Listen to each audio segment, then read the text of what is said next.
Muy buenas noches, queridos amigos participantes del curso de Economía que brinda el Instituto Libre Empresa. La bienvenida a todos los que están presentes. Vamos a admitir también a Tirso Villanueva, quien se ha unido también a nuestro grupo. Espero que todos se encuentren bien. Espero que todos hayan aprendido la primera lección. Y hoy día nos toca la segunda, que ya recuerden, se los mandé por adelantado. Se trata del capítulo que se refiere la libre empresa crea riqueza.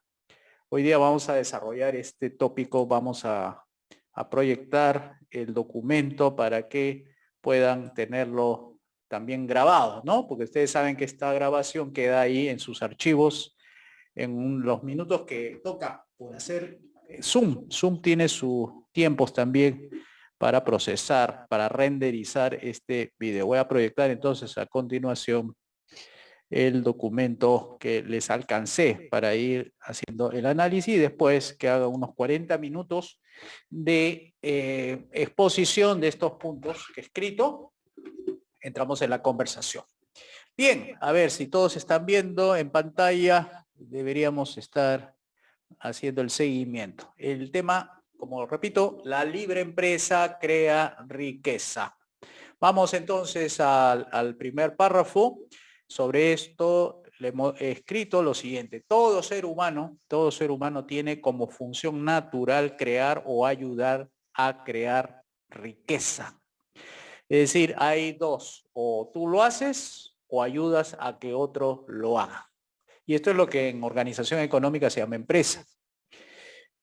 A quien crea riqueza se le denomina empresario. El empresario no es creador de empleo. Ojo con ello, no le vayan a engañar con ese tema de que hay que crear MIPES para generar empleo. El objetivo de una empresa no es crear empleo, es crear riqueza. ¿Ya? Que eso quede claro.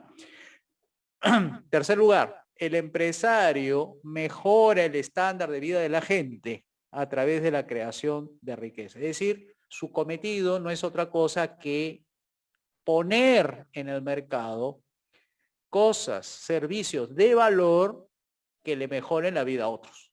Ese es el propósito. Si tú no demuestras eso en el mercado, estás creando objetos o servicios que no tienen valor en el mercado, por tanto la gente no va a tener correspondencia a tu inversión. Has creado objetos, has creado sobreproducción, pero no tiene demanda. Entonces se puede decir que tu labor empresarial no ha sido exitosa. Aquel que crea riqueza de manera libre y voluntaria. Esa es una de las observaciones que me hicieron la vez pasada, ¿no? Profesor, pero póngale ahí empresario libre, no empresario hacia secas, porque se puede entender como el mercantilismo. Acá estamos diciendo, aquel que crea riqueza de manera libre y voluntaria, sin coacción ni privilegios estatales, es un empresario libre.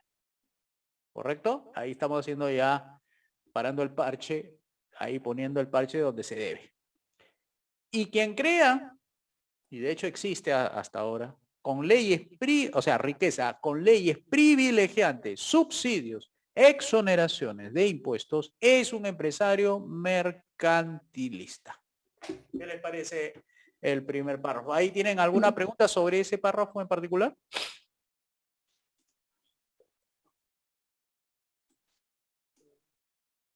Pero, ¿no?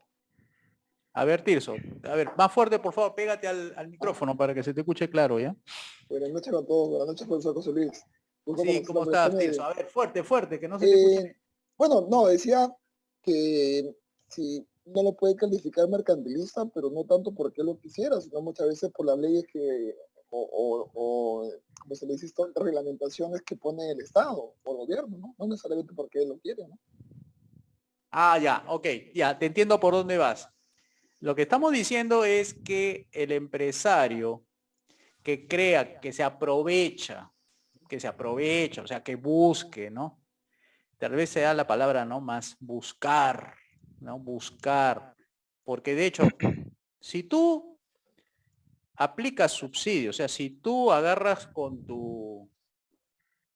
buscas una solicitud, ¿ah? O sea, en vez de ser un empresario, vas y pides exoneraciones, pides subsidios, pides leyes. Ahí tu posición no es pasiva, es activa. O sea, estás buscando privilegios. O sea, tengan en cuenta eso, que no es lo mismo aquel que se encuentra pues en una maraña legal, que no tiene otra opción que cumplir la ley. Nadie está diciendo que no cumplamos la ley, pero en economía las cuestiones jurídicas son muy accesorias, o sea, no son determinantes. O sea, la persona puede estar haciendo empresa en un ambiente intervencionista con un ambiente más libre. En los dos puede hacer, la función es la misma. Nada más que uno tiene un marco más regulado que otros, etcétera. A ver, Enrique Laván levantó la mano. ¿Qué tal, profesor? ¿Me escucha? Sí, sí, te escucho bien. ¿Qué tal? Buenas noches, compañeros. Profesor Tapia. A Bueno, ver, ahí los empresarios que usan a sus empresas para ejecutar obras por impuestos. Entonces, a ellos también los puedo tildar como mercantilistas, a ver, obra por ¿o no? impuestos. Desde el punto de vista liberal clásico, Ya, sería utilizar la obra por impuestos para todos, no para algunos. O sea, todos deben tener el mismo marco institucional, la misma regla de juego para acceder a esa posibilidad. Ahora, ¿qué debe hacer, qué no debe hacer? Bueno, un empresario libre que tenga sus principios bien claros, debería acceder solamente a solicitar o a licitar obras de infraestructura pública, no, por ejemplo, la construcción de colegios, la construcción de hospitales, la confección de ropas o cuadernos para el Ministerio de Educación.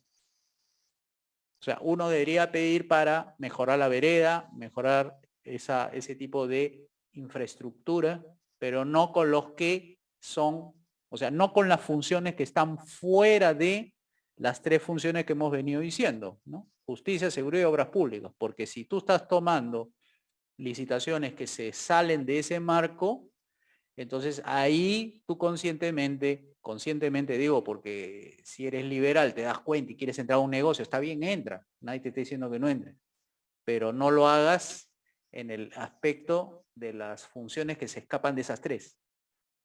O sea, hazlo dentro del marco, si quieres ser consecuente entre tu vida privada con tu vida pública, porque al menos si tú estás creando riqueza para otros, estás haciendo actividad pública, ¿no? No política, sino pública, porque las empresas privadas son empresas públicas, no son empresas estatales, son empresas del público, o sea, está hecha para el público, es una empresa que se ve al público, me estoy refiriendo a eso.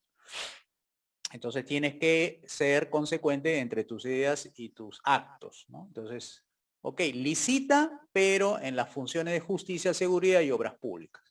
O sea, construir cárceles, bueno, ya licita para eso. Seguridad, rejas para cárceles. O justicia, muebles para los jueces. ¿Me entiendes? Por ahí sí sería un empresario que mantiene su integridad entre su mente y sus acciones, en este caso, económicas, ¿no? Entonces quedó más o menos entendido, ¿no? El otro mercantilismo es ese que dice exoneraciones, ¿no? Por ejemplo, solicitar exoneraciones para solamente su sector, agroexportación. Por ejemplo, esos que defienden los sectores agroexportadores que dicen, no, que tiene que ser así, si no el agro no crece. Por ejemplo, ese que defiende esa ley, ese empresario, ese gremio, se llama Asociación de Empresas Agroexportadoras, así se llama. Se equivocaron. Se equivocaron porque ellos estaban pidiendo para sí mismos privilegios. Pero no pedían por el resto, ¿eh? Pedían para ellos nada más. ¿Se acuerdan las limpio. marchas de Ica? ¿Recuerdan eso, no? Durante Sagasti, que hubo una huelga, bloquearon pistas en Ica. Bueno, esas empresas que supuestamente había dado empleo a más de 300.000 personas, ellos defendían sus leyes privilegiantes. O sea, el impuesto a la renta, a ellos le cobran 15%, mientras al resto del Perú le cobraban 29.5%. Por ejemplo, ese tipo de empresario es mercantilista. Gana porque el resto paga más impuestos que ellos. ¿Ok? Bien, vamos al segundo párrafo. El segundo párrafo nos hace referencia al marco institucional. Ninguna empresa opera sin marco institucional. Todas operan sobre reglas de juego. O sea, la forma de operar una empresa es teniendo en cuenta qué leyes, qué normas me afectan a mí. En la actualidad le afectan las leyes laborales, las leyes de bancos, y si tiene regulaciones sectoriales, le va a afectar esas, le afecta leyes ambientales, incluso leyes, esas que le han denominado leyes de género, o sea, cuotas que tienen que guardar en el directorio, no sé cuántas, o porcentaje, que tiene que ver con gobierno corporativo para mujeres, ese tipo, ¿no? O esas leyes que se están normalizando para el caso de los objetivos 2030 de las Naciones Unidas y todo eso. Eso, por ejemplo, son marcos institucionales. ¿Cuáles serían, para nuestro caso, cuál es la que funcionaría bien sin necesidad de ser intervencionista con las empresas? Todas aquellas que regulen los comportamientos, todas aquellas que regulen los comportamientos agresivos, violatorios. O sea, puede, digamos, tener leyes, sí. Nunca hemos dicho que el mercado libre no tiene leyes. Tiene leyes, pero de tipo político. ¿Cuáles son? Aquellas que defienden la vida, libertad, que garantiza la vida, libertad y propiedad privada. De esas estamos hablando. No las que nos imponen en estos momentos Indecopi para la publicidad, para la libre competencia y otras funciones de defensa del consumidor, ¿no? Que también están ahí, que regulan las empresas. Esas no son convenientes porque pocos son los que la cumplen y los que los cumplen son las empresas medianas y grandes, las chiquitas no, se informalizan y todo el efecto, etcétera. Después, en ese párrafo menciona sobre el tema de que no solamente trabajan los trabajadores, quien también tiene un esfuerzo laboral son las empresas. O sea, los empresarios también trabajan. O sea, no se puede excluir del trabajo a los empresarios, nada más que el tipo de trabajo que realiza el empresario es de riesgo, más el del trabajador es pasivo, no es riesgo, es seguro. El trabajador prefiere la seguridad y el empresario prefiere el riesgo, porque sabe que en el riesgo se gana, ¿no? También hemos señalado en este segundo párrafo que el empresario es un profesional. Esa es una palabra que poco se emplea, poco lo he escuchado en la calificación de un profesional. Dicen, bueno, profesional del área contable, profesional del área de marketing, profesional del área de ingeniería de la producción. Y así, ¿no? Cada profesional de las finanzas.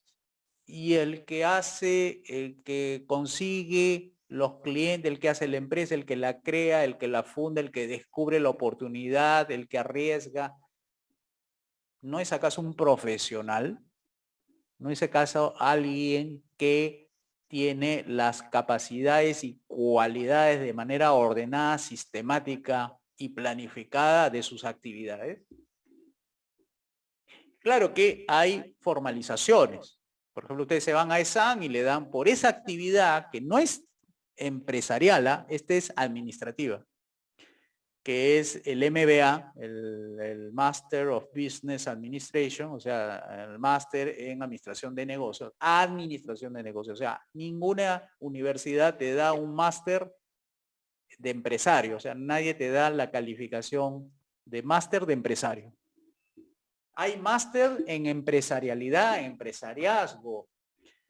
Eso es otra cosa. Son aptitudes de tipo psicológicas, que tienen relación con el liderazgo, pero que te formen para empresario, No hay ninguna entidad seria, por lo menos seria en el mundo, que diga yo creo empresarios con mi educación. No existe, no hay ninguna, digamos, carrera profesional que formalice, una vez estudiado, ser empresario. Incluso los mejores empresarios del mundo en este momento lo que ganan no han terminado ni siquiera sus estudios de universidad. O sea, para que vean, Y la carrera de administración de empresas. es para la gestión de los negocios, que es diferente. Una cosa es gestionar y otra cosa es ser empresario. Eso es más que todo para la gerencia y todo eso. Sí, para aquellos que aspiran a tener una gestión en un área, o si toda la empresa o una parte de la empresa. ¿Ya? Entonces no se confunda, el empresario es un descubridor de oportunidades de ganancia, más el gerente es el encargado de manejar el barco. El empresario es un descubridor de oportunidades, o sea, no está sentado en un escritorio, nadie hace empresa desde un escritorio, recuerden bien eso. El empresario es un tipo que está fuera de la empresa buscando clientes, pensando en su negocio, en la innovación, proponiéndole. Los que gestionan la idea, lo que baja la parte política. Recuerden que el empresario es un político porque traza líneas de acción, ¿no? Trata de armonizar la organización interna. Pero el que le aterriza las ideas del empresario son los gestores, y los gestores son los profesionales de marketing, los profesionales de recursos humanos, los profesionales de las finanzas, etc. Ellos son distintos, ellos no son empresarios, son ejecutivos. Cuando ustedes escuchan en IPAE, el CADE, ¿no? ¿Qué cosa es? Conferencia Anual de Ejecutivos, ¿no es cierto? Así es. Cuando le dicen son empresarios, en realidad técnicamente no son empresarios, son ejecutivos de negocios, son gente ejecutiva, o sea, ejecutan lo que el dueño, el creador del negocio le dice que haga, ¿no? Que eso está más o menos en el mando de directivos, en el consejo directivo están ahí. Solamente que uno de ellos es el creador de todo esto, dos tal vez.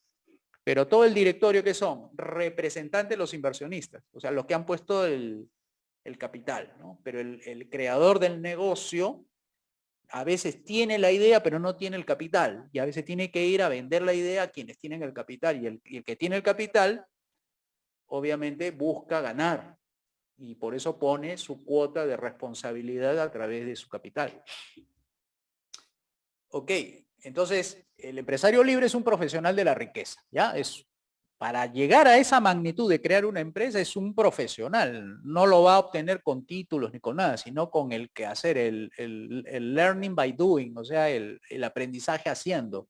No hay recetas, salvo las empresas que están franquiciadas.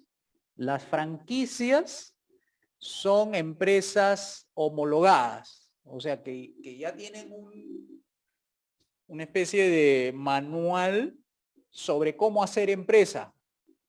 O sea, se lo venden, ¿no? Al franquiciante, el franquiciador recibe del franquiciante un manual que le cobra, ¿no? O sea, si tú quieres tener esa franquicia, ¿qué te ahorra a ti como empresario? Años de experimentación, de aprendizaje, equivocándote, para entrar a un campo donde ya está probado que esa empresa funciona aquí, funciona allá, en el otro continente, en el otro país, a cualquier horario, etcétera. No es una empresa exclusivamente para un mercado peruano. Las franquicias tienen éxito porque funcionan en cualquier parte del mundo. El éxito de la franquicia consiste en homologar, estandarizar procesos. Ahí el que va a invertir, en este caso, es un inversionista o puede ser un empresario que ya tiene conocimiento del rubro de negocio. ¿Y qué se ahorra ahí? Tiempo, por lo general. ¿Qué le asegura la franquicia? Que vas a ganar, que los errores se minimizan y que todo lo que entra es ingresos y poco error o cero error, en todo caso. Porque ya el manual de la franquicia te dice qué hacer. Ahí el gerente ya se convierte en un administrador de negocios. Ok, vamos a hacer, ¿tienen preguntas hasta aquí en este segundo párrafo? ¿Alguna duda para pasar al tercer párrafo? En el caso que, por ejemplo, un caso simple, una señora ya de edad tiene miles de dólares, no saben qué invertir, no saben qué negocio poner, y llama a su sobrino para que ponga una empresa con una gran idea y lo pone como gerente general. En este caso, el empresario es el sobrino, gerente general, o la señora que puso capital. No, el dueño del capital es capitalista. El capitalista no siempre es empresario, porque si fuese empresario sabría qué hacer con su capital. El empresario puede ser con capital o sin capital. Ajá. Pero la función empresarial, o sea, la actividad que lo caracteriza de ser empresario es que une dos mercados. Dice, ya sé dónde puedo escoger todos aquellos factores que me permiten producir un producto porque ya tengo identificado quién va a ser mis clientes. Lo que hace el empresario es ir al mercado donde me provee mano de obra y entre ellos el capital, y le vendo la idea de que se venga a trabajar conmigo para yo venderle al otro grupo de personas que no saben que existen estas otras, y yo le vendo los productos y servicios que me permiten a mí complacerlos a ellos. Esa persona que interactúa entre dos mercados, esa es la actividad empresarial, esa se llama función empresarial. Ajá. Ok. Bien, en este párrafo que ustedes ven, el tercero, hace alusión a cómo es que se puede crear riqueza. O sea, tomándolo desde el punto de vista de un gobierno que toma la iniciativa y se pone a crear riqueza a través de sus empresas estatales, o lo puedo hacer desde el punto de vista privado. Entonces, aquí en este párrafo, lo que acá destacamos, que hay una palabra bien técnica y que se lo deben aprender, que es el de la asignación de recursos. Porque los gobiernos contratan economistas, aquellos que sostienen que la economía es un asignador de recursos. Y que como han estudiado para eso, tiene la autoridad académica, científica y técnica para poder asignar desde el gobierno los recursos necesarios para producir la riqueza, para producir los bienes y servicios. Y esto es el experimento que se hizo, fue con la Unión Soviética. O sea, se llevó a su máxima expresión esa idea de que el concepto de economía no era crear riqueza, sino la de asignar recursos. Entonces se hace el experimento hasta, bueno, esto ¿saben cuánto duró? 70 años. ¿Sabe quién le advirtió? ¿Sabe quién le advirtió que eso no iba a funcionar? Dos economistas. En el año 21, Mises, y en el año 55, si no me equivoco, Hayek. Mises se lo dijo en los términos de la propiedad privada. Le dijo, ustedes son comunistas. O sea, ustedes están bajo la participación socialista en la economía. Ok. Entonces, ustedes van a tener que explicar. Ese documento que él sostiene ese punto se llama el cálculo económico en una comunidad socialista. El cálculo económico en una comunidad socialista. Y lo desafía sobre todo a uno de sus grandes opositores, adversarios intelectual, el señor Oskar Lange, polaco, le dijo así: usted va a tener que demostrar que se puede realizar cálculos eficientes de asignación de recursos sin propiedad privada, porque ya ustedes saben que el comunismo es la abolición de la propiedad privada, básicamente es eso, para llevar a todo una comunidad, a toda una sociedad sin clases, ¿no? Eso es un poco el planteamiento comunista, una sociedad sin clases. Y lo que hace la propiedad privada es generar desigualdades, volver rico a los ricos, pobres a los pobres, se pauperizan los pobres, y los pobres se rebelan y se van contra los ricos, y eso es la lucha de clases, ¿no? Eso es lo que digo. Bueno, demuestren eso. ¿Cómo van a hacer el cálculo? Entonces le explicó Mises que para hacer el cálculo, para hacer la asignación, necesitas tener patrones numéricos, o sea, patrones de medición. Pero para tener patrones de medición tiene que salir constantes, y las constantes son los precios, y los precios devienen de intercambios. Sin intercambio no hay precios. Pero los intercambios también a su vez deben tener valoraciones. Es decir, el que vende valora menos lo que entrega que lo que recibe. Y que deben ser dispares, ¿no? Porque nadie hace transacciones sabiendo que lo que va a recibir es igual a lo que va a dar. Nadie hace transacciones de esa manera. Entonces, esas dos partes de las transacciones, uno el que vende, el otro que compra, tiene que ser de manera subjetiva. O sea, uno aprecia lo que tiene ahí en sus manos, es decir, lo que va a vender, le pone un precio de acuerdo al valor que estima el otro, y sobre eso se hace las transacciones. Bueno, la propiedad privada que ustedes van a abolir no le va a dar a las personas poder evaluar lo que ellos valoran. Porque sin propiedad no pueden decir esto es mío, y como esto es mío, esto es el valor que yo le otorgo. No hay eso en la propiedad. Si le vas a quitar los medios de producción para generar la riqueza necesaria, entonces ¿cómo van a evaluar lo que van a producir? Si todo lo que es medios de producción es manos del Estado. Entonces llegó al punto más concreto del argumento, demostrándole que sin propiedad privada no puede surgir precio, y sin precio no puedes asignar recursos. Por tanto, ¿a dónde lo va a llevar esa asignación? Lo puede llevar a dos situaciones. O una es sobreproducción, o lo va a llevar a la escasez. Y eso es lo que ocurrió. La Unión Soviética estuvo entre la sobreproducción y la escasez. Había sobreproducción de cohetes, pero había escasez de viviendas. Sobreproducción de tecnología de punta de tipo armamento militar, pero había escasez de pan y mantequilla. Entonces no había cálculo económico posible. Otro problema tampoco era que podía obtenerse los costos reales de producción tampoco. Exacto. Entonces salía de ahí el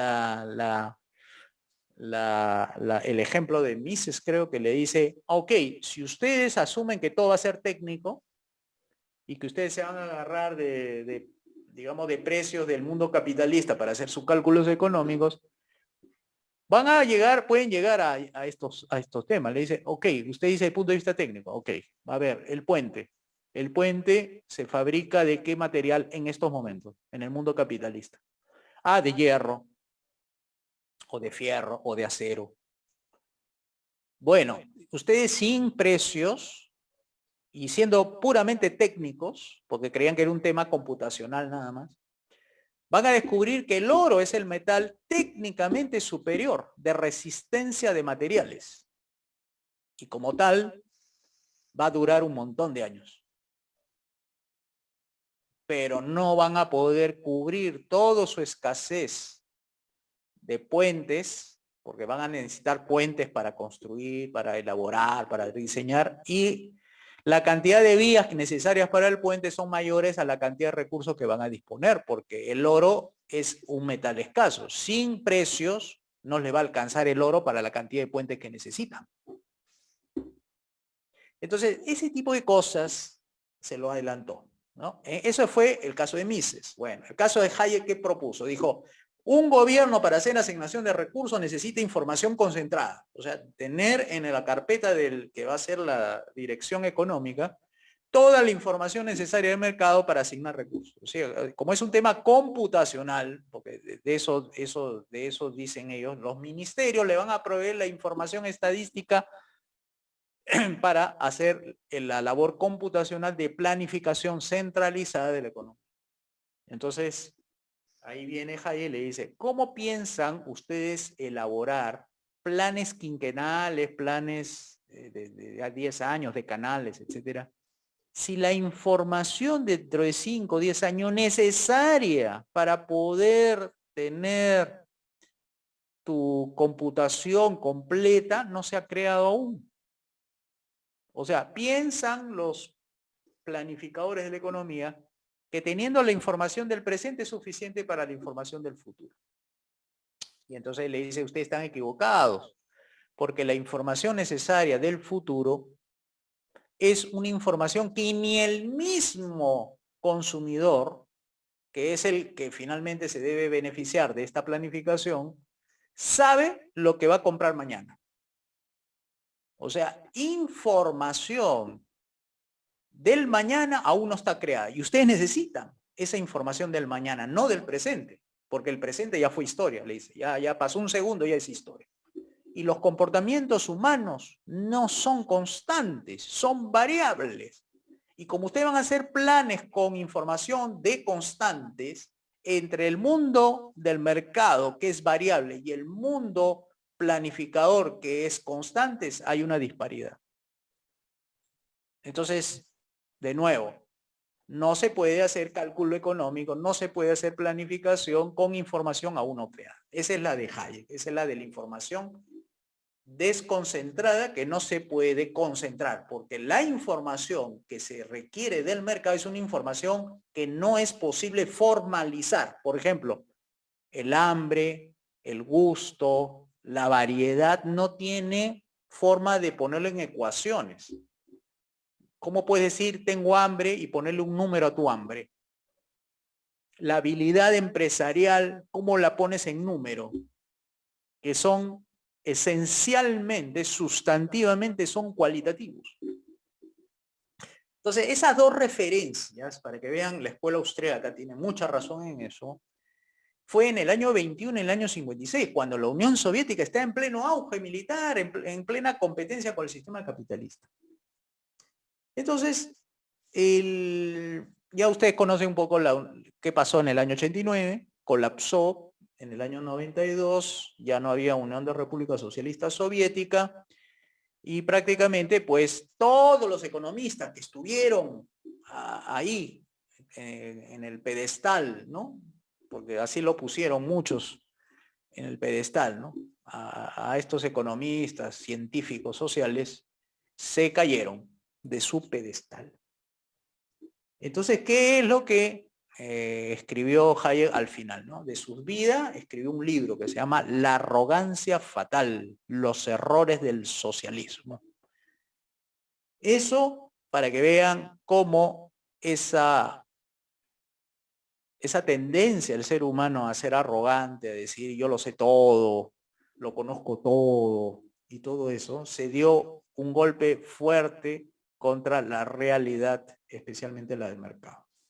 Ahora ya no pueden tener legitimidad científica aquellos que dicen que se puede hacer planificación desde el Estado. Por consiguiente, tienen mucho que ellos tienen que enseñar cuáles han sido sus errores. Sobre esto que acabo de decir, sobre el tercer párrafo y parte del cuarto, ¿tienen alguna pregunta? Profesor, ¿me escucha? Sí. Este, Sí, sí. ahí creo que ahí tenemos un problema con Keynes, ¿no? Porque nos paran enseñando todas esas cosas, ¿no? Y es que me parece que se toca eso de asignación de recursos con bueno, ¿qué le puedo decir? Pseudoeconomista, ¿no? ¿No? Sí, sí, sí. Y ¿No? se aprende eso y se enseña eso. Claro, sí, sí, Yo he aprendido de eso. yo también lo sigo a usted y he aprendido bastante sobre el liberalismo, en la parte económica y política. Por ejemplo, en la Universidad Nacional de Ingeniería, después hay la carrera de Ingeniería Económica, ¿no? Y pucha, que ahí es todo, yo tengo mi amigo pues, de ahí de la universidad, con él es un dolor de cabeza, debatir, ¿no? Porque está ahí metido, que sí resulta, que todo es control, todo es, ¿cómo se llama? Ujú, Coacción nada más por parte de la Estado y asignación, ¿no?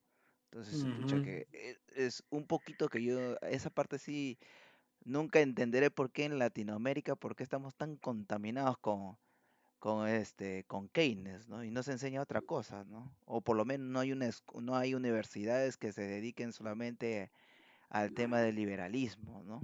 En esa Mm. parte, ¿no?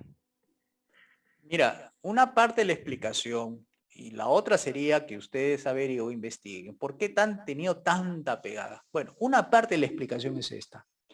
En la historia económica hay una parte que está también con la política. Es con el caso de John F. Kennedy.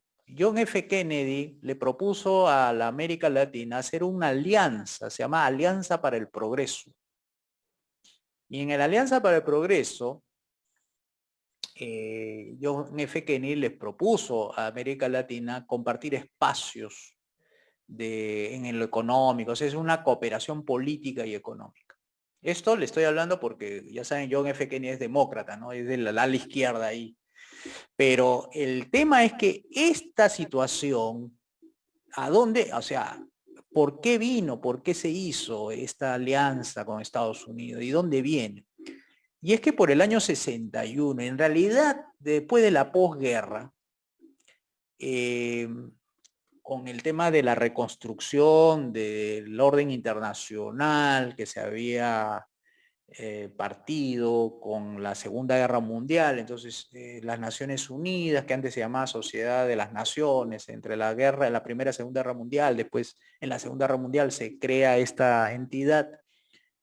Para los europeos le dan su plan Marshall, o sea, su plan de financiamiento de la reconstrucción del Banco Internacional Reconstrucción y Fomento. O sea, ahí los europeos ya tenían plata. Y los latinoamericanos en la conferencia de la ONU también pidieron plata. O sea, también decían, pero acá, ¿por qué nos postergan a nosotros si también estamos en el subdesarrollo, ¿no? Y entonces las Naciones Unidas, en lugar de darle plata, le dieron una comisión. Le decían, vamos a estudiar las causas del subdesarrollo para América Latina. Porque decían que el desarrollo europeo es distinto, etcétera, el desarrollo desigual, ¿no? Y le crean su Comisión Económica para América Latina, CEPAL. Ahí anótenlo si quieres, CEPAL, hasta ahora está vigente para que vean. Y en CEPAL, ahí hubo una corriente muy fuerte que se llamó el estructuralismo. Y el estructuralismo, que es una combinación de keynesianismo con marxismo, inspiró a muchas políticas económicas, entre ellas al Perú. En el caso Perú fue en el año 62, 63, con Belaúnde, con su primera ley de la industrialización, ¿eh? Y ahí ya está insinuando la industrialización por sustitución de importaciones, que en el año, cuando le dan el golpe a Belaúnde en el año 68, Velasco lo pone en vigencia. Creo yo, esa es una hipótesis ahí que habría que hacer una investigación, que gran parte de la influencia del keynesianismo se metió por el lado del cepalismo, o sea, de la Comisión Económica para América Latina, porque en el momento de hacer políticas económicas, le dijeron a los países latinoamericanos que la causa del subdesarrollo proviene principalmente de las relaciones centro-periferia que son desiguales. Un ejemplito nada más para acortar la explicación es, si yo exporto fresas, los países como nosotros se le dicen países periféricos, que están fuera del ámbito de la riqueza, de la periferia. Y yo le exporto fresas al país centro. ¿Quiénes son los países centro? Los países desarrollados. Y cuando ellos reciben la fresa, lo que hacen es vendernos luego su fresa en tarros de mermelada o vasos de mermelada. Entonces dice que el intercambio es desigual y que esa relación centro-periferia, al ser desigual, nos deja sin potencial de desarrollo porque los dólares necesarios para comprar ese vaso de mermelada supera en términos de dólares a las fresas que uno exporta y que recibe por ello un pago. Entonces siempre las balanzas de pagos van a estar deficitarias, van a estar en desequilibrio y por tanto para curar a los países latinoamericanos de esta suerte de subdesarrollo, lo que hay que hacer es cerrar los mercados, que el Estado tenga participación estatal en la política económica de manera decisiva para que la industria nacional sustituya a todos los productos importados. Y aquí en el Perú se hizo mucho experimento de eso, se crearon empresas, entre ellas Morabeco, Inresa, Motoandina, que eran industrias de metalmecánica, industrias de carrocerías e industrias de ensambladora de motos, y además eran de, si no me equivoco, químico también entró. Eso durante el gobierno militar, porque según decía que a través de esa industrialización ya no dependeríamos digamos así, del extranjero y los dólares se quedarían acá, por tanto, eso sería el resultado final. Y grandes inversiones públicas en oleoductos y todo eso. Eso es parte de lo que se llama keynesianismo. Ya, bien, vamos a ver, ahí creo que hay unas manos levantadas, primero de Misael y luego Samir. Sí, profesor. Entonces, en base a esto, el desarrollo de las industrias, ah, el- eso quiere decir entonces que la industrialización no es positiva. Es positiva siempre que sea bajo las ventajas comparativas. O sea que no es necesario que el gobierno cierre los mercados, obligue a la gente a comprar industria nacional para desarrollar la industria peruana. Ah, ya. Está bien, está bien. Ok. Bien, ahí Samir tiene otra pregunta. Sí, había, había escuchado en algunas ocasiones a Alejandro Cabello decir que en una entrevista le estaban preguntando por qué cree que el liberalismo no había triunfado tanto en Latinoamérica y él comentó que los marxistas, aún por más intelectuales que se parezcan, que se vistan y todo eso, siempre hablan con el corazón, hablan con el sentimentalismo a la gente y todo eso. Mientras que los liberales normalmente sí llegan a ser más académicos, pero lo que pasa es que como con términos muy académicos, como que eso no cala a la población, y él dice que lo mejor sería que nosotros los liberales también o sea, claro, sin dejar de lado nuestra razón, pero también hablando con la emoción y todo eso. ¿Usted cree que está en lo correcto, Alejandro Cabello, al decir eso o no? A mí me parece que Alejandro parcialmente percibe algo que, digamos, va por el camino correcto. Pero el camino correcto es decir que los liberales no han hecho política para la gente. O sea, se han quedado en su torre de marfil, me incluyo yo también, estuve muchos años en eso, y se nos enseñó una versión del liberalismo al estilo hayekiano, o sea, una economía para las élites, ¿no? Una economía o una política también liberal para grupos muy cerrados, muy intelectuales, y que no había un proyecto político, y eso es algo importante decirlo, un proyecto político que pudiera ser de alcance popular. Entonces, yo que he estado en la década de los 80, final en la década de los 80, inquieto por la política, y la década de los 90, que ya prácticamente entré a la política, puedo ser ahí testigo y decirles que cuando empezaban a enseñarme liberalismo en un partido político, no me enseñaron a verlo desde un punto de vista político, el liberalismo, sino desde un punto de vista intelectual. Porque habían talleres del Movimiento de Libertad de Vargas Llosa, en el cual yo estuve hasta el año 93, año en que se disolvió, que se enseñaba con el libro de Mises toda la acción humana. ¿Ok? O sea, imagínense que para hacer liberalismo político, o sea, hacer liberalismo haciéndole ser de contrincante a los adversarios políticos, tú tuvieras solamente como argumento el libro de Mises. Yo no estoy diciendo que el libro de Mises no sirva, sirve, pero es muy limitado. Porque los rojos, como tú dices, los socialistas, apelan a dos cosas. Una parte, digamos, la razón, que ahí sí están equivocados, y la emoción, que son muy expertos.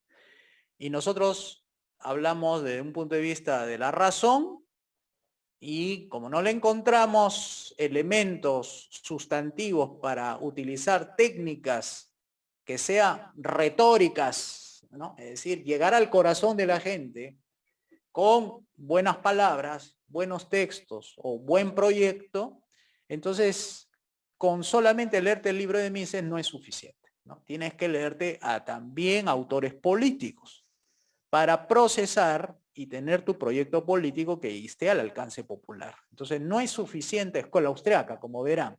No es suficiente la public choice, no es suficiente la escuela de derecho de propiedad, etcétera. Se necesita estudiar a quienes han hecho política, a un Ronald Reagan, a una Margaret Thatcher, a un Václav Klaus, a un Ron Paul, estudiar los países que están aplicando fórmulas liberales, ver quiénes son sus líderes. Entonces hay que empaparse de política. Entonces eso es lo que te va a dar Milton más Friedman sentido. también cuenta uno en ese tipo de literatura, cuenta con los libros de Milton Friedman también cuentan como literatura política o solo La de libertad de elegir es ayuda, pero hay un libro que pocos conocen que se llama Capitalismo y Libertad, que lo utilizaron los Chicago Boys en Chile, pero era para su programa económico, pero muy, digamos, es mucho más técnico que el libro Libertad de Elegir. Libro Libertad de Elegir, que lo escribió con su esposa, es un libro de difusión que lo hizo famoso a Milton Friedman. Pero el libro que utilizaron los Chicago Boys para hacer la pelea ahí, digamos, política, del punto de vista de programa económico, fue la Capitalismo y Libertad. O sea, ese es un libro técnico. Ahora, no hay otro que yo conocí que pudiera aterrizar la propuesta liberal fuera de ellos, porque todos tienen una parte de, digamos así, ¿no? Tú puedes hacer política con Rothbard, con el nuevo manifiesto, por ejemplo, no puedes, porque es antipolítico. Entonces tú buscabas a Herbert Spencer, ¿no? Que dice el individuo contra el Estado. Buscabas algo que pudiera ser un aterrizaje político, tampoco. Entonces te das cuenta que en el ámbito liberal tú te encontrabas con mucha literatura anarquista, mucha literatura antipolítica. Y más era de tipo material gringo, o sea, para su realidad. Entonces, yo durante la década del 90 creía que la escuela austriaca tenía toda la respuesta, pero me di cuenta que eso es una parte, no es todo. Entonces, ahí que queda, investigar, investigar, investigar, hasta que te das cuenta que hay gente que empezó a escribir sobre la realidad de Latinoamérica. Uno de ellos, dentro de los más antiguos, pero el sesgo económico sigue estando ahí presente, es el caso de Pedro Beltrán, 1959-1961, ¿no? La nueva realidad. Hay un libro que yo lo tengo, que es antiguo, que él escribió cuando terminó de ser primer ministro y aplicó fórmulas antiinflacionarias. Después, ¿quién hizo algo al respecto en la historia peruana? Porque no hay antecedentes, salvo Vizcardo y Guzmán, que tiene algo de... Boloña. Boloña, ¿no? Escribió Economía al servicio de la gente, pero también sesgo económico. Entonces uno no encuentra referentes políticos liberales que hayan escrito para Latinoamérica. Hasta que en el año 2003 me lo encuentro, o sea, ahí es donde encuentro al profesor Mansuetti. Es el único que he visto hasta ahora que ha escrito algo para nuestros países. Y desde 2003 hacia adelante es que venimos haciendo trabajo conjuntos. Un Bien, libro vamos de a... Mansuetti. ¿Perdón? Un libro de Mansuetti. Ah, bueno, hay varios. De los colgados tienes que entrar a su página, que se llama albertomansuetti.org. Ahí puedes bajar de su producción propia. Y de lo que es producción en conjunto, donde él aprende, todos aprendemos, ya es el Foro Liberal de América Latina.org. Eso ya es, como él es el maestro, es el estratega, entonces todos ahí también aprendemos y aportamos, entonces ya deja de ser Mansuetti, sino es del Foro Liberal. O sea, hay muchas cosas que él ha hecho, que ha plantado semilla y ha aprendido y se ha puesto en el foro liberal todos los materiales, ¿no? Pero hasta ahorita eso es. Si por ahí encuentran a alguien que también esté escribiendo, pero como proyecto político, algo más estructurado, me pasan a vos. A ver, Eddie Laván y luego Misael. Este, solo algo chiquito. Lo de la ley de industrialización, me parece que eso viene, a ver, eso lo sacaron del manifiesto comunista, ¿eso es correcto? Es- El manifiesto comunista habla sobre eso. ¿No? Dicho sea de paso, o sea, son Ya, políticas económicas, digamos, bien generales, ya, pero habla de la industria. Sí, ya, bueno, está sacado pues del libro del Capital de Marx, ¿no? Así de sencillo. sí, sí, sí, sí, sí. Ya, listo, ya. Nada más, profesor. Nada más. Ya, ok. Bien, vamos con Misael. Son dos cositas. La primera es, mm, entonces, con respecto al cepalismo, al estudio que hizo la CEPAL, de repente no entendí muy bien el asunto, a ver si me aclara. Se creía por medio de la CEPAL que por la exportación de nuestros productos a los países desarrollados, estos países desarrollados agarraban y los convertían en otros productos, en otro dinero, en otro capital y lo vendían, ¿no? Entonces, creían que por eso mismo nosotros estábamos subdesarrollados, porque no aprovechábamos esas materias primas que luego se convertían en productos y luego en dólares. ¿Eso es cierto? En parte, a ver, tú Ya. exportas fresas y te pagan por la fresa $10, supongamos así, ¿no? En términos numéricos. Pero la fresa en estado natural, digamos que, ok, tiene algo de utilidad, pero no es principalmente lo que genera industria. Lo que genera industria es el envasado de la fresa y convertirlo en mermelada. Eso es industria. Lo otro es agricultura. Exportar materias primas es agricultura. Mm, Donde se en- gana mucho es en la industria, porque no solamente estás comprando la fresa, sino tienes que fabricar el envase de vidrio, ujú. tienes que cocinarlo, tienes que preservarlo y luego lo vendes como producto entero. Eso da mano de obra y además el vaso con todo, más la fresa, producto final, ya no es $10, es $30, por poner un caso así. Entonces, si yo exporto materia prima por $10 y tengo que comprar el vaso de mermelada, porque no lo hago acá el vaso de mermelada, sino lo hacen allá, entonces gano 10 y tengo que comprar algo de 30. ¿Dónde saco los $20? La diferencia, ¿no? Mm, Eso es es, lo que decían, que los países tenían un desequilibrio de balance de pagos, porque mm, los dólares que salían eran más que los dólares que entraban. Los entonces, dólares que salían eran para comprar el ujú. vaso de mermelada versus los dólares que entraban por vender la fresa.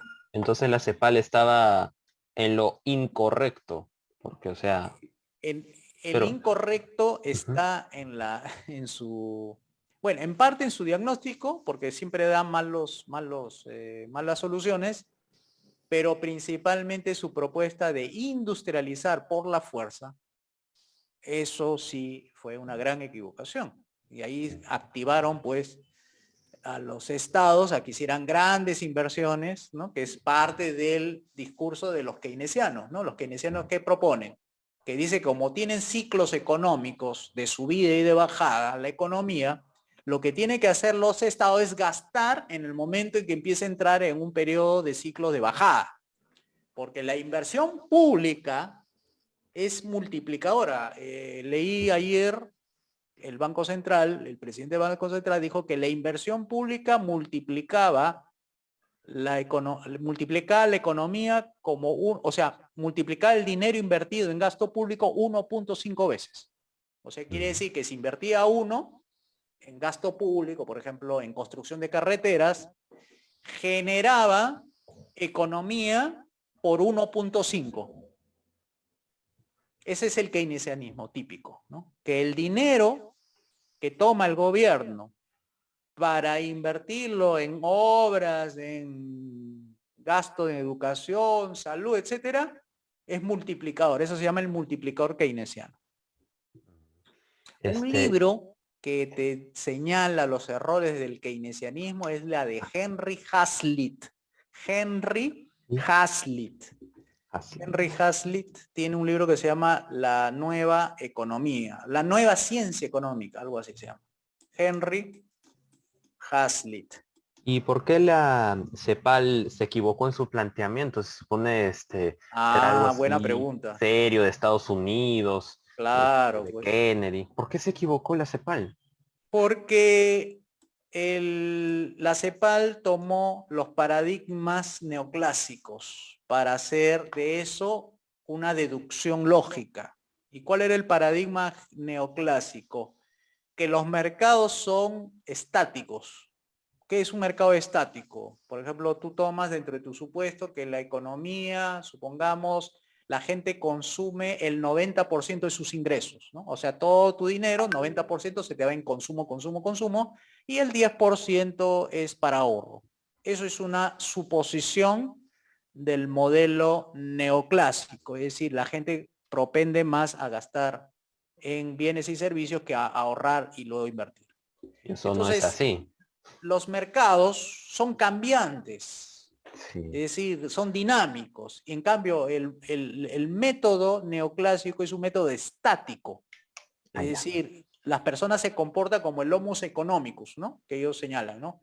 Que siempre tiende a racionalizar, que es un asunto nada más de computación, que es de un tanto de beneficio y costo, y que cuando elaboran ese beneficio y costo, bueno, se trata simplemente de saber determinar cuánto es el monto del beneficio que espera obtener versus el costo que también espera incurrir.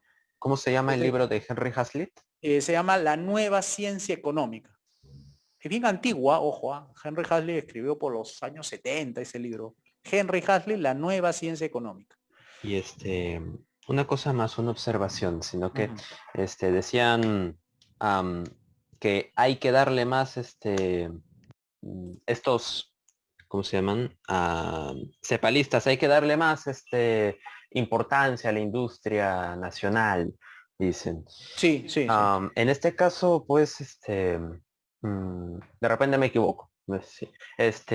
¿Acaso Hitler en la Alemania nazi no también estatizaba las empresas, las industrias para hacerlas nacionales, de los alemanes, la raza aria, esto que el otro? Así el fascismo. Sí, bueno, no al estilo soviético, ojo, eso hay que también ser justo, ¿no? Ellos estatizaban de otra manera. ¿Cómo así? Todo el directorio de las empresas privadas eran manejadas por gente del Partido Nacional Socialista. Pero también lo dejaban al dueño del negocio.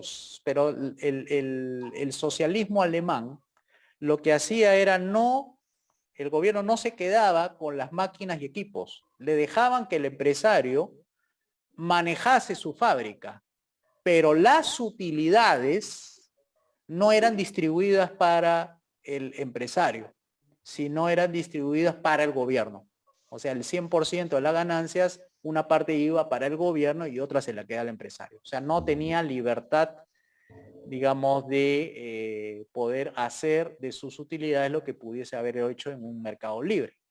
Entonces, es un directorio estatizado con fábricas de manejo privado que finalmente servían a los propósitos de la línea política que tenía el Partido Nacional Socialista, ¿no? Ese se llama el socialismo alemán, ¿no? Eso lo puedes ver en el libro de la acción humana, lo puedes ver ahí, y también el omnipotencia gubernamental. ¿Qué pasó con el liberalismo alemán que cayó, no? Ya, está bien, gracias. De Mises, el liberalismo alemán. Ahora casi todos esos libros están pdfeados y andan circulando gratis, o sea que es cuestión de buscarlo nomás. Profesor Tapia, se llama disculpe. Omnipotencia Gubernamental de Mises. Algo chiquito, profesor Tapia, disculpe. También me parece que hay un libro que hay Keynes versus Hayek, creo también, ¿no? Por ahí. Así pueden haber editado, ¿no? Pero no hay un libro de Hayek que diga contra el keynesianismo. Lo que pasa es que hay todo su postulado de los años 70 siempre fue con el keynesianismo. Habría que buscarlo en, a ver, ¿dónde puede estar eso?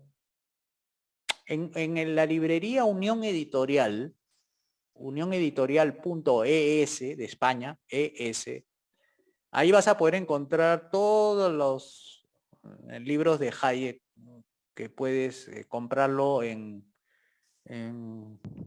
Kindle, creo que hay una parte y la otra la puedes comprar en su tecnología de ellos, ¿no? O sea, para no estar... Los traducidos. Sí, pero la mayoría lo tiene, ¿no? Ujú. Y si no, te vas al Liberty Fund, de fondo, ¿no? Fund, Liberty Fund. Ellos tienen una biblioteca abierta, así para cualquiera, en inglés, eso sí es en inglés. Liberty Fund tiene una librería, una biblioteca con los libros de Hayek, de Mises. No sé si estén todos. El Cairo, Cato Institute, también tiene una librería de la libertad, que sería bueno que le den. El cato.org creo que lo tiene en castellano y cato.org solito lo tiene en inglés. O sea, es cuestión de buscar nada más. A ver, vamos con Diego. A ver, Diego Hurtado. Una pregunta, José Luis. El libro es, profe, los errores de la nueva economía, ¿no? De Henry Sí, Huxley. los errores de la nueva ciencia económica. Ah, ya. Sí, Los inglés errores nomás. de la nueva ciencia económica. Porque así se le llamaba, ¿no? O sea, la antigua era la clásica, la liberal sin intervención estatal, y la nueva es la que se fundó con Keynes, ¿no? Dice, ya, eso es heterodoxia. Eso Ah, es un ya. poco lo que hizo Alan García acá en el Perú, en el año 85, ¿no?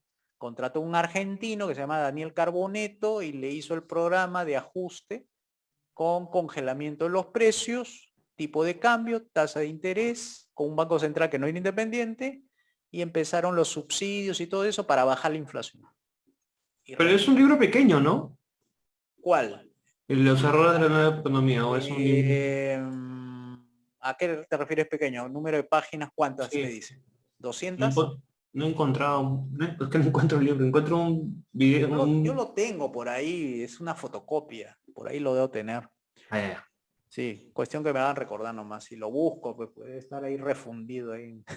Eso desde los años 90, está por ahí Sí. guardado. Bien, vamos a avanzar con respecto al tercer último. Dice, el tercer aspecto a considerar en la economía, no, el segundo aspecto, este segundo aspecto, es considerar que la economía, recuerden, es una economía de gente. O sea, no es la economía como algunos dicen, de número, de estadística, no. La gente es la que hace la economía. Si tú sacas a la gente, no hay economía. No hay decisiones, no hay acción humana, no hay empresa, no hay nada. O sea, tiene que haber gente para que haya economía. Sacas a la gente, no hay economía. Es una ciencia, algunos dicen social, otros dicen ciencia individual, porque uno analiza el comportamiento humano para resolver problemas. Ese es el aspecto de que por qué la economía estudia a la gente, ¿no? No estudia otra cosa. Ahora, ¿qué hace la gente particularmente en economía? Suprime dolor, suprime malestar. Si tú quieres saber qué cosa es economía de manera axiomática, la economía es pasar de un estado de menor satisfacción a un estado de mayor satisfacción. La economía estudia ese proceso de cómo algo que tú estabas con hambre, ahora ya no tienes hambre. ¿Qué hiciste para salir de ese problema, de ese estado de insatisfacción? ¿Qué hiciste? Y la economía se dedica a averiguar eso. Es por eso que en nuestra primera sesión pusimos al individuo heroico, que era el empresario. ¿Qué hace el empresario? Es un supresor de dolor, supresor de malestar. Ese es el estudio de la economía. Dice Mises, y entre ellos ahí el profesor Huerta Soto, que los seres humanos somos empresarios por naturaleza, pero entendiéndose al empresario como un descubridor de medios para atender fines. O sea, uno, subjetivamente, lo que hace es cómo resuelvo esa brecha entre dolor y placer. ¿Qué hago? Resolverlo es la acción humana. No hay otra manera. Las cosas, no es que el chocolate se te viene a la boca, al chocolate hay que fabricarlo. Hay que darle forma, hay que transformar. 90% del esfuerzo humano se requiere para transformar lo que está en estado natural. Los coches, los autos, no salen fabricados de la naturaleza, no están colgando en los árboles, no nacen en la naturaleza. Hay que transformar el mineral y convertirlo en auto. Hay que transformar la madera para que sea mueble. Hay que transformar la papaya para que sea jugo de papaya. Hay que transformarle la caña de azúcar para convertir en hojas A4, hojas BON. El que transforma, el que hace eso de la naturaleza, transformarlo a algo útil, ese es el empresario. Lo puedes hacer tú, por supuesto, pero no sabemos si ese es tu talento. Por eso que los empresarios no son todos los seres humanos, pero sí tenemos un componente empresarial. El componente empresarial es que somos descubridores de medios. Y nosotros sabemos qué es lo que más nos conviene. De ahí viene el tercer aspecto porque estamos entrando, ¿saben qué? Si no se han dado cuenta, estamos entrando en la definición de lo que es economía. El tercer aspecto para considerar por qué la empresa, la libre empresa, por qué la actividad humana es creadora de riqueza, es que todos buscamos mejorar nuestro estándar de vida. Creo que no hay un ser humano con toda la racionalidad del caso y que le funcione bien el cerebro, que esté pensando que empeorar es mejor que mejorar. Todos buscamos mejorar, pasando de un estado de menor a mayor. Y eso se llama estándar de vida. De eso nos ocupamos. Trabajamos dependientemente de una empresa es para mejorar. Estudiamos para mejorar. Tomamos clases de economía para mejorar. O sea, la actividad humana es básica para mejorar. Si no hacemos algo, si nos quedamos inertes, no actuamos, empeoramos. Por eso es una necesidad que tengamos que actuar. ¿Y cómo definimos el estándar de vida? Y acá el estándar de vida tiene tres componentes. ¿Cómo sabemos que estamos mejor que antes? Por tres razones. Por las razones de cantidad, la gente prefiere más que menos. Segundo, por la calidad, es decir, si te dicen lapicero rojo, te tienen que dar lapicero rojo. Si te dicen esto es papaya, te tienen que dar una papaya. Eso es calidad. Es decir, entre lo que se ofrece y lo que obtienes, tiene que ser lo mismo, tiene que haber correspondencia.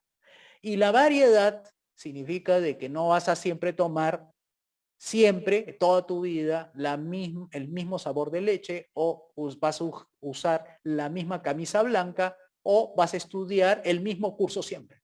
La variedad, la cantidad y la calidad son elementos distintivos para saber si estoy mejorando o empeorando. ¿Hasta aquí tienen alguna pregunta? Porque ya estamos en la segunda página.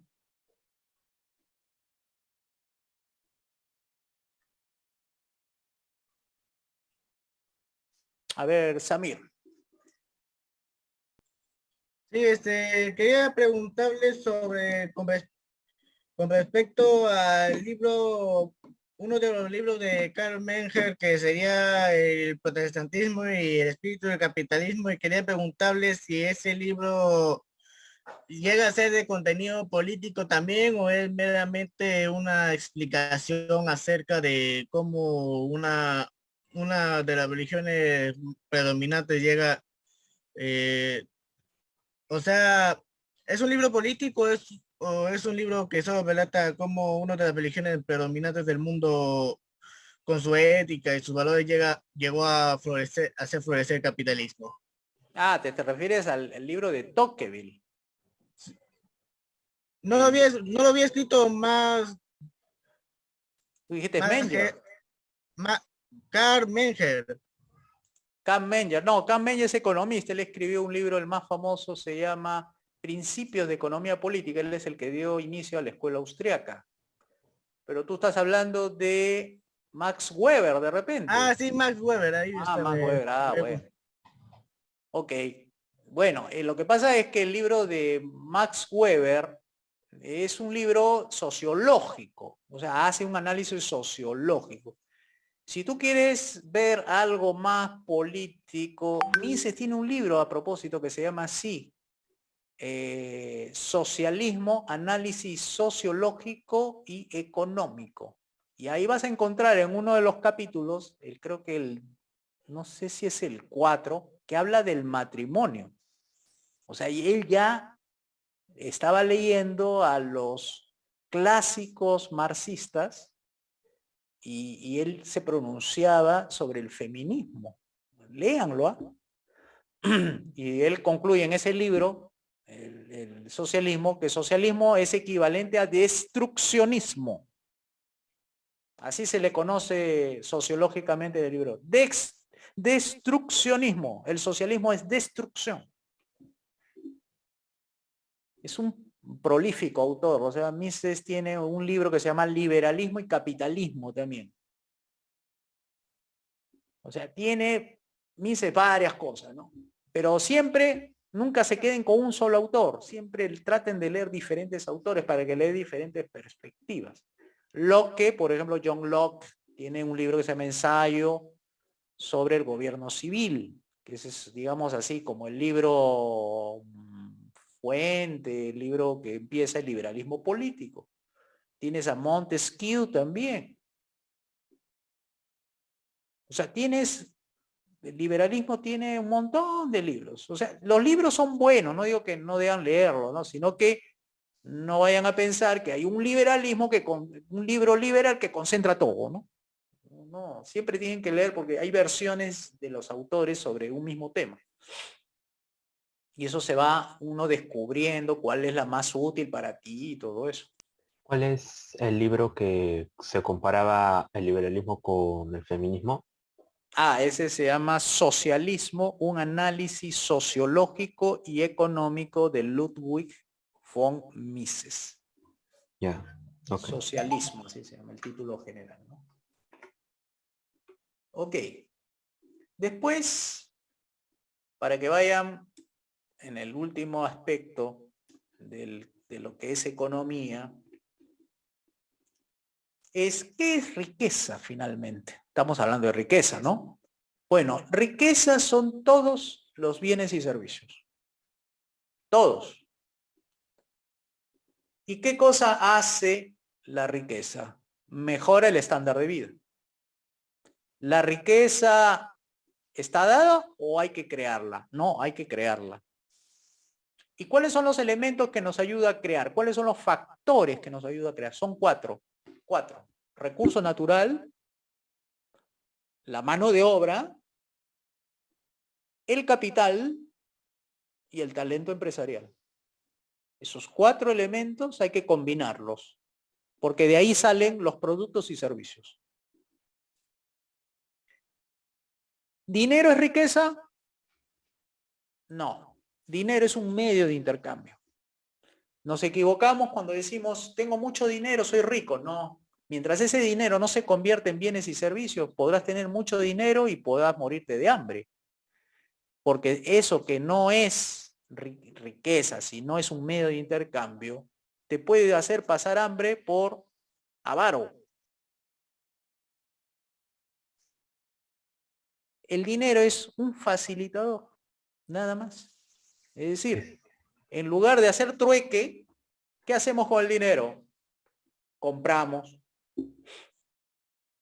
Si no hubiese dinero, haríamos trueque. Tengo mantequilla y el otro tiene el pollo, el animal vivo. ¿Qué tengo que hacer? Intercambiar. Pero intercambiar con el que quiere la mantequilla, ¿no? Porque el dueño del pollo tiene que querer mi mantequilla para yo poder tener ese pollo. ¿Y qué pasa si no quiere la mantequilla? No hay forma de transar. Entonces se crea el dinero para romper digamos, esa condición de la doble coincidencia de necesidades, de que el otro tiene que tener lo que yo quiero y además debe querer lo que yo tengo. Tengo que romper. ¿Y cómo se rompe eso? Con un commodity, o sea, con algo que se llame dinero. Porque el dinero facilita el intercambio. El señor que tiene el pollo no necesita mi mantequilla, pero sí necesita el dinero.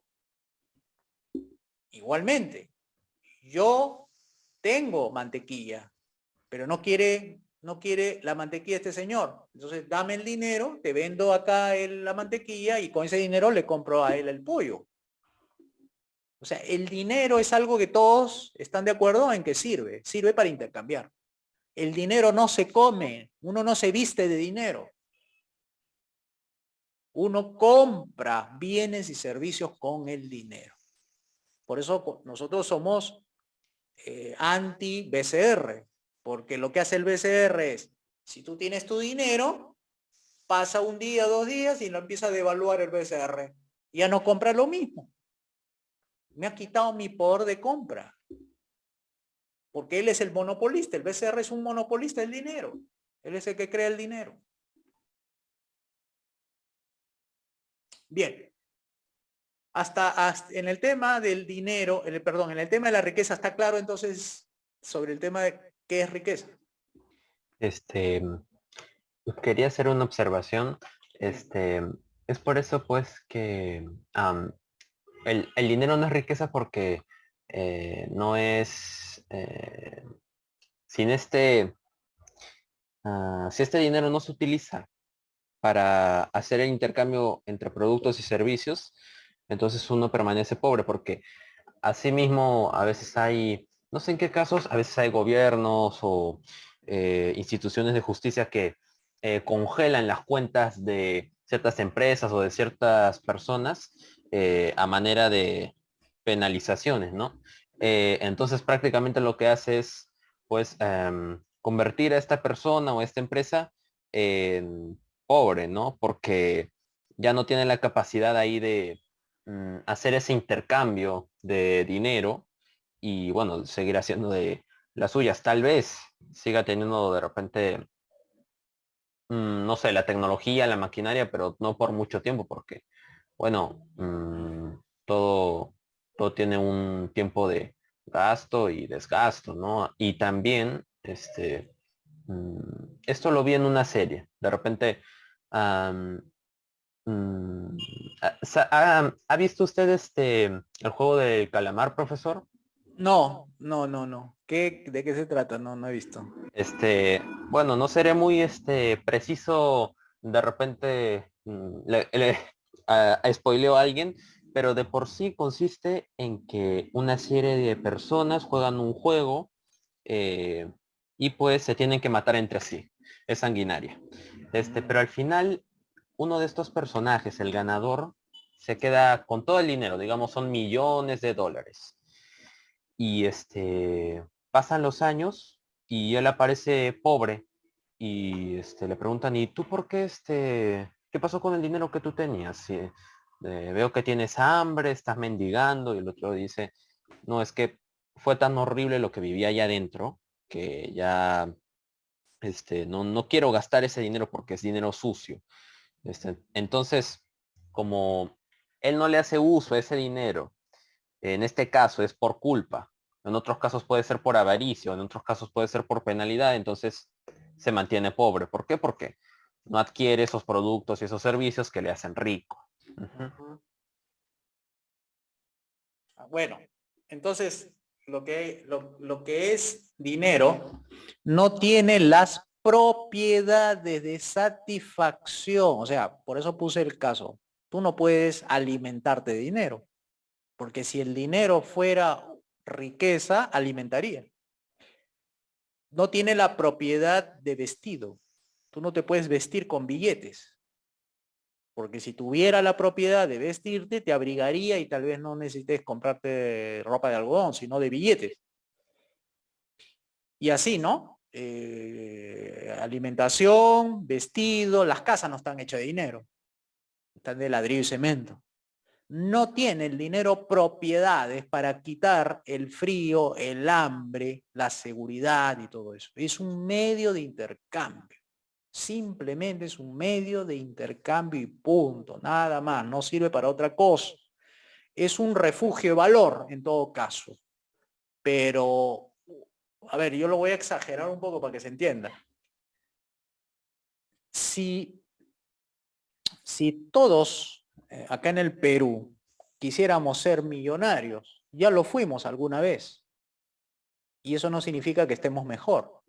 Porque en la época de García, todos andábamos, García 1 me refiero, 85-90, todos éramos millonarios. Andamos con billetes que sumaban varios millones. Pero ¿qué compraba ese dinero en el mercado? Compraba apenas panes, leche, huevo y nada más. Se creó hasta billetes de Inti millón. Técnicamente éramos millonarios porque teníamos millones en el bolsillo. Cuando en realidad esos millones en el bolsillo solamente compraban productos básicos. Éramos pobres en realidad. O sea, ven la comparación entre el dinero y lo que compra el dinero. Es un refugio de valor, pero si ese valor es ínfimo, compra poco y por tanto te haces pobre. Entonces no superas la brecha de la pobreza así, ¿no? El dinero no es nada. El dinero es simplemente un medio de intercambio. Bien. Para finalizar, para hacerse rico, ¿cuál es la clave? Acá está en el último párrafo. Los ricos, ¿qué hacen para hacerse ricos? Es encontrar un negocio que sea de gran escala y que atienda a la mayor parte de la gente. Si tú tienes un negocio que cubre las necesidades o atiende sus deseos, sus preferencias y cubre la mayor cantidad posible de clientes en un territorio, tú te puedes hacer millonario. Porque le estás dando riqueza a cambio de recibir, primero, un documento valorado llamado dinero, que luego se traduce en compras superiores a lo que hace el promedio. O sea, tú le vendes. ¿Por qué Telefónica es una empresa grande y millonaria? Porque tiene más de 1,5 millones de abonados en línea fija. O sea, 1,5 millones de personas que mensualmente lo está atendiendo, proveyéndole línea fija para comunicarse. Y aparte de los celulares es otro negocio, pero solamente en renta fija ya tiene 1,5 millones. Si tú tienes un negocio que sirve a 1,5 millones de personas de manera diaria, semanal, mensual y todo eso, ya eres millonario. Entonces, ¿qué debes hacer? Para hacerte millonario tienes que encontrar un producto que más de 1,5 millones de personas lo quieran. Y hacérselo llegar de alguna manera, si no es por su iPhone, si no es por algún medio digital, se lo hace llegar de manera física. Ahí está la fuente de riqueza. ¿Cómo convencer a 1,5 millones o a medio millón que compren lo que tú estás ofreciendo? Y que debe tener valor para ellos, no para ti, sino para ellos. Y cuanto el valor que recibe es mayor al precio que paga, ese es negocio redondo. En eso consiste hacerse millonario. Servir para ser servidos. Una vez que tienen ellos el producto, te pagan por ello y tú tienes el favor del público, 1,5 millones de personas que han depositado 50 soles por la renta fija de línea telefónica y ya son 50 millones de soles mensuales. Ahí está el negocio. ¿Qué has agregado de valor? Que están comunicados. Eso es un servicio. Eso es una necesidad de estar comunicados. Has atendido una molestia que para ellos le creaba incomodidad. ¿Y tú qué has hecho? Se lo has resuelto. Ahora están comunicados. Eso se llama valor. Crear valor para otros. En eso consiste la economía. La economía, en otras palabras, es crear riqueza para otros. Y si no lo puede crear directamente tú, lo harás de manera indirecta, trabajando para otros que crean riqueza. Eso se llama dependiente. Cuarta categoría, quinta categoría. Eso es la lección de hoy día. Entonces, ideas claves. El único creador de riqueza se le conoce como empresario. Pero el empresario no va a invertir, no va a arriesgar en una economía donde el marco institucional no está claro. Y hay marcos institucionales amigos o pro empresa privada libre, porque decir pro empresa no garantiza que sea libre, simplemente es empresa privada y que puede ser mercantilista.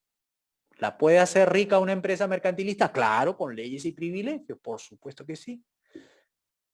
Y eso es injusto, ¿no? Como usted verá. ¿Por qué a algunos se le cobra impuesto del 30% y a otros se les cobra el 15%? Eso es mercantilismo. Tercero, cuando esa riqueza la crea el gobierno, ya saben cuáles son sus dos imposibilidades. Una es que necesita mucha propiedad estatal para poder lograr eso. Y segundo, no tiene la información necesaria para asignar eficiente y eficazmente los recursos. Tercero o cuarto, la riqueza como tal es ética, siempre que se haya manejado en los términos del libre mercado. Porque has dado lo que la gente te ha pedido. Por eso que la palabra bienes y servicios, bienes, no es una palabra neutra. Bien es porque tiene una carga ética ahí. Bien es porque le hace bien a la gente. El alimento es un bien. ¿Por qué? Porque le hace bien alimentarse. El dinero no es riqueza. ¿Ya? O sea, eso es un elemento importante. Es un facilitador, es un medio de intercambio. Pero no tiene las propiedades para alimentar, para vestirse, para estar bajo techo, para educarse. Simplemente es un documento valorado donde se refugia valor y de ahí se intercambia para comprar bienes y servicios. Y antes de comprar riqueza, primero hay que crearla. No puede haber riqueza sin haber sido creada. La riqueza hay que crearla y eso es un esfuerzo permanente de todos, porque todos queremos superar nuestro estado de malestar para pasar a un estado de bienestar. Eso es todo. Bien, queridos amigos, ¿hay preguntas al respecto sobre estos temas antes de despedirnos? Bueno, que es la riqueza que puede obtener un empresario, también tiene que ver mucho como premio al ingenio que le pueda poner, ¿no? Por ejemplo, si hablamos de Mark Zuckerberg, creador de Facebook, él prácticamente fue expulsado de la universidad, ¿no? Nunca terminó la carrera, pero ahora es multimillonario con el software y el aplicativo que creó, ¿no? Ajá. La riqueza también se obtiene como un premio también al que se ingenioso y se hace las cosas dentro del mercado, ¿no? Sí, correcto. Si te entendí bien, has puesto el ejemplo de Facebook, ¿no? Comenzó como una pizarra donde todos anotaban cosas que le había sucedido. Para su universidad. Exactamente. Y tuvo éxito entre ellos, así que empezaron a hacer la difusión de eso, ¿no? Que podían incluir a otras universidades que también hacían lo mismo. Y se dan cuenta lo útil que era saber qué es lo que hacía el otro y toda la foto y todo lo que era su página diaria, ¿no? De todo lo que ocurría en sus universidades. Y eso creó una necesidad. Por eso que ese tema de necesidad a veces uno tiene que descubrir cuál es la necesidad y hay otros, por ejemplo, empresarios que sostienen que hay que creárselo. Creo que el mismo Steve Jobs dice, ¿no? Si yo le hubiera preguntado a la gente qué hubiese querido supongamos en la época de Henry Ford, la gente hubiera pedido caballos más rápidos. No hubiese pedido un auto. Claro. Igual él, ¿no? Dice, si yo hubiese preguntado qué tipo de producto tenía que producir, me hubieran dicho un teléfono más claro en su comunicación, más digital, más preciso en la comunicación. No hubiesen pedido un iPhone, no hubiesen pedido un smartphone y nada de eso. Entonces, esa es una versión de cómo es que hay cosas que hay que crearlas. O sea, resuelves problemas, te adelantas, y hay otros que hay que descubrirlos. Simplemente. Bien, queridos amigos, entonces ahí lo dejamos. Son 8:30 y nos vemos entonces la próxima semana. Yo les adelanto también para que lean la sesión 3. Y ya todos deben tener ese documento para que ya estén listos para la próxima semana, el día miércoles a las 7 de la noche. Ok, eso sería todo. Nos vemos. Cuídense. Hasta prontito. Lean. Gracias. Hasta el miércoles. Muchas gracias. Hasta luego. Chao. Gracias. Chao. Hasta el miércoles. Buenas noches, profesor. Buenas noches. Que tengan buenas noches.